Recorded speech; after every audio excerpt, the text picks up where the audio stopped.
videonya, klik subscribe, dan klik tombol loncengnya dulu ya. Halo adik-adik semuanya, assalamualaikum warahmatullahi wabarakatuh. Ketemu lagi bersama kakak di sini di channel Ayu Belajar Supaya Pintar. Nah adik-adik, kali ini kakak akan membahas mengenai buku tema ya, untuk tema kelas 5 di tema 2 yaitu udara bersih bagi kesehatan. Terus ini adalah subtemanya, subtema pertama yaitu cara tubuh mengolah udara bersih di halaman 37 dan di pembelajaran keempat. Nah adik-adik, alangkah lebih baiknya kalian sebelum menonton video kakak kali ini kalian mengerjakan terlebih dahulu soal-soal yang ada di pembelajaran 4 ini secara mandiri. Setelah kalian selesai mengerjakannya, kalian bisa menonton video kakak dan mencocokkan antara jawaban kalian dan jawaban yang telah kakak berikan. Nah langsung saja ya, kakak akan membacakan materi soal beserta jawabannya di pembelajaran 4 ini. Nah, di sini ada bermacam-macam jenis usaha yang memanfaatkan sumber daya alam seperti pertanian, perkebunan, kehutanan, perikanan, dan pertambangan. Ada pula jenis usaha lain yang memanfaatkan sumber daya alam, yaitu usaha pariwisata. Ayo kita pelajari jenis usaha ini. Nah, di sini ada Ayu membaca. Untuk Ayu membacanya adalah melihat jejak Merapi di Kali Adem. Kali Adem terletak di lereng Gunung Merapi di Yogyakarta. Dahulu, tempat ini terkenal sebagai lokasi perkemahan yang asri. Fasilitas di areal wisata Kali Adem dahulu cukup komplit.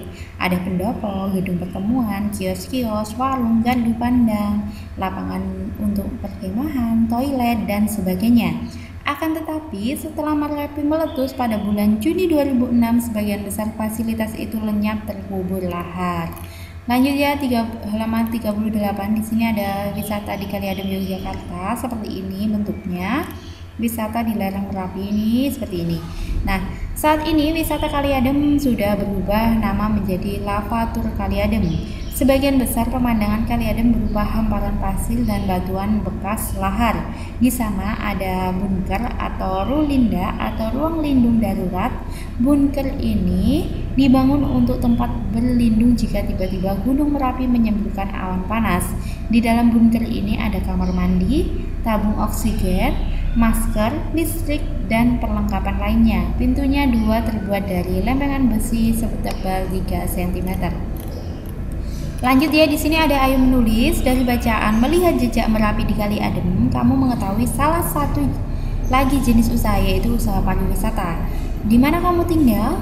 Apakah di daerah tempat tinggalmu ada jenis usaha pariwisata? Bagaimana pengaruh adanya usaha pariwisata bagi kehidupan masyarakat? Nah, ini kalau di mana kamu tinggal sesuai daerah kalian ya. Terus ada jenis pariwisata enggak? Kalian bisa tuliskan di sini. Kalau iya tulis saja iya apa, kalau tidak tulis saja tidak. Terus pengaruhnya adalah dengan adanya usaha pariwisata, kehidupan masyarakat akan menjadi lebih baik karena para penduduk mendapat uang yang lebih dari adanya usaha di pariwisata tersebut. Misalnya warga yang ada di sekitar perairan, terutama di pantai dan di tempat wisata air, warga dapat menyewakan kapal yang dapat membantu para pengunjung untuk mengelilingi tempat wisata tersebut. Nah, lanjutnya di halaman 39, di sini ada jenis usaha bidang jasa.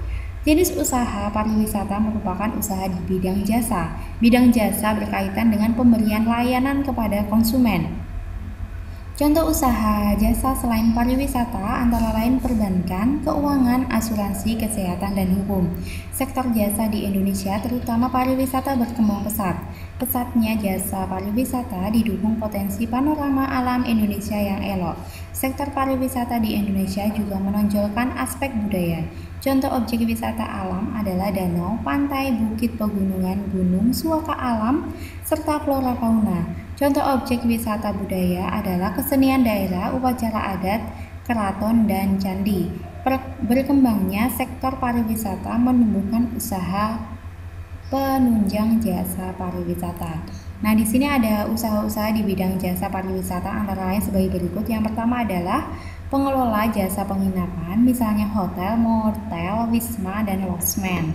Yang kedua, usaha penjualan barang cenderamata atau souvenir. Yang ketiga, penyedia jasa pemandu wisata atau tour guide. Yang keempat, penyedia jasa pariwisata dan transportasi tour and travel. Nah, salah satu jenis usaha yang banyak kita lihat adalah berjualan, mulai dari penjual buah, makanan, barang-barang keperluan sehari-hari, hingga para penjual kendaraan bermotor. Dari jenis usaha itu, para pedagang dapat memperoleh penghasilan untuk kehidupan sehari-hari. Lanjut ya, di halaman 40 di sini ada ayo bercerita. Yang pertama, pada pembelajaran 3 kamu telah melakukan kegiatan wawancara untuk mengetahui tentang jenis usaha di lingkungan sekitarmu. Kamu juga telah membuat salah satu produk dari jenis usaha di lingkungan sekitarmu. Kini presentasikan hasil wawancara kalian. Presentasi juga produk yang telah kalian buat beserta catatan-catatan. Saat melakukan kegiatan tersebut, mintalah pendapat dari kelompok lain, lakukan bergantian. Untuk yang kedua, menjalankan usaha dengan sebaik-baiknya merupakan salah satu tanggung jawab warga masyarakat. Pada pembelajaran 3 kamu melakukan kegiatan mengamati pelaksanaan pemilihan ketua RT, ketua RW, dan kepala desa di lingkungan tempat tinggalmu. Laporkan hasil pengamatanmu lalu bacakan di depan teman-teman dan gurumu. Mintalah tanggapan dari teman-temanmu. Nah, di sini lanjutnya ada ayo renungkan. Nah, menurutmu mengapa ada berbagai jenis usaha? Yaitu dengan adanya jenis usaha yang berbeda maka daya saing dalam usaha akan menurun sehingga penghasilan yang diperoleh akan meningkat. Terus, mengapa orang melakukan suatu usaha tertentu dan orang lain melakukan jenis usaha lain yang berbeda? Karena setiap orang memiliki kemampuan yang berbeda-beda dalam membuka suatu bidang usaha. Oleh sebab itu, banyak orang memiliki bidang usaha yang berbeda-beda. Selain itu, kemungkinan yang menjadi perbedaan adalah peluang yang dilihat dari pengusaha tersebut. Yang terakhir adalah kerjasama dengan orang tua. Bicarakan dengan orang tuamu cita-citamu saat dewasa nanti.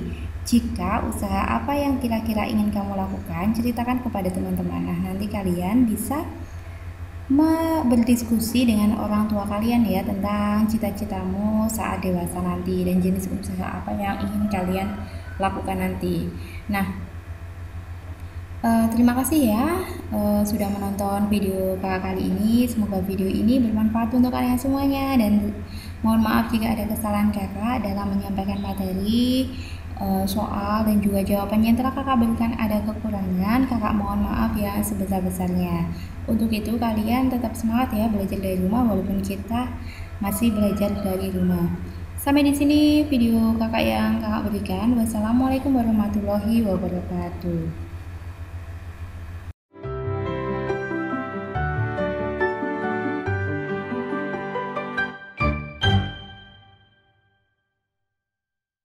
Sebelum nonton videonya, klik subscribe dan klik tombol loncengnya dulu ya.